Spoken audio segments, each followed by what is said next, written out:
With mortgage rates declining, homebuyers must make a decision: buy now or bet on rates falling more. Send it. The Fed met yesterday and released, Jerome Powell did a press conference and they announced a 25 basis point cut. And then what happened to mortgage interest rates? They went up ever so slightly, but they did. So we're sitting at about 6.24 on the 30-year fixed, according to Mortgage Interest Rates Daily. Yeah, I mean, is that they were already compressing it with the yield, right? Which is what lenders ultimately make, and between those types of things. So at the end of the day, we'll see where it goes from like the week to week fluctuation, or was that the market speaking to they wanted a bigger cut than 25 basis points, right? Where they anticipated a bigger cut, and when they didn't get it, the market reacted. Yeah, Powell in his speech was really neutral.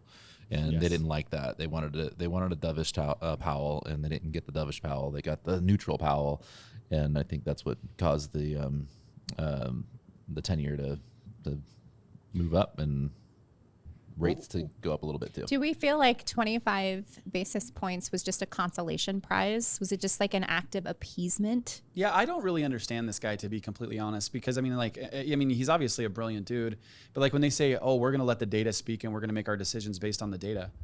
Well, the data's speaking. I mean, the data's saying he's not a brilliant dude. That's my. Okay. He might be a book I don't mean to smart talk. Dude Yes, or like yes. some sort of political talking head. I don't know if he's brilliant. He can talk. He thinks on his feet well, right? I've seen him but debate the whole year of saying that inflation was what was the word he used? Transitory inflation. Yes. It's just transitory inflation. Transitory. That's what we heard for a year from him. And then until it was like, could have been wrong. It wasn't transitory. It was, this is real inflation. Yeah. Well, and it wasn't until, because the Fed, right, they're supposed to really hedge against inflation and the job market, right? And now that the job market came out, that the job market was softening dramatically, right? We had 50,000 less jobs than anticipated, the previous month. And so they were forced, essentially, in my opinion, to cut the rate to ease, liquidity of cash, in the market, where now they're going to start, infusing. And again, I think that there, my personal opinion, I think that there's going to be a cut next month, and obviously we'll still have 2 to 3 more rate cuts this year, is what I'm saying. How many more times does the only Fed 2 meet? times. So, 2 times, yes. October and November. So there's only 2 other possible rate cuts, unless they do an emergency rate cut. Which is not going to happen. No. Not with the stance that they're taking. One of the numbers that they look to is employment. Yes. And we know that employment is down. So there's kind of 2 sides to this, right? One of the sides is it's down because immigration is down. And so what are our thoughts on that? It does seem to hold some weight, that idea. Yeah, that is an interesting topic. I personally don't know. Obviously I know immigration is down, but is that the job market reacting to the price, the demand, and inflation, right? So part of it, to me, it's a double-edged sword when you look at it. Is inflation, right? A lower level employee, let's just say as an example, is going to be demanding more money right now because of inflation. And that it's a never-ending back and forth. And then as an employer, when there's the cost of everything else is up, and you have an employee that's demanding more, well, that hence why you can't employ them. So, like I said, I think that this is where creating the opportunity for business owners, companies to access capital and hopefully infuse that into markets is going to create the uptick that we need. Not to mention, we all know our federal government needs to refinance their debt. I figured I'd just throw that little silver lining in there.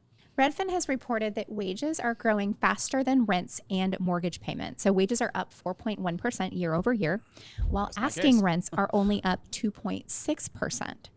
So is that good news? That's great news. I think that coupled with, I do think it is though. Like, let's be real. Coupled with the rates sitting at where they're at now, and people making a little bit more. These are the factors that need to happen in order to unlock this housing market, in order for more buyers to enter. And so the question is, should buyers act now while there's less competition, or should they wait and hold out for a lower rate? Now.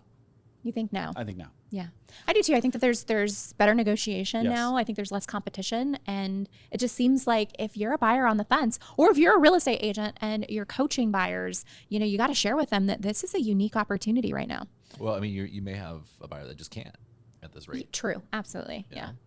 Or the house that they want isn't the rate that they want to get the payment that they want. So So they they might have have to to- have a little bit of or they stretch themselves or do some sort of buy down and try to wait until the rates go down to refinance. But yeah, if you can, I think definitely buy. And I'm over the course of a year and a half, I think rates will fall. We're going to see some, once the administration has their new Fed chair in the seat in, May of 2026. It's coming. You better believe that those rates are going to be like smashed to the ground. Yep. And is that going to unleash a whole flurry of Yeah, we'll other see. economic unintended consequences? Bitcoin to $1 million. I definitely think it's going to come. What do you think? We'd love to hear from you, and drop it in the comments, and thanks for tuning in.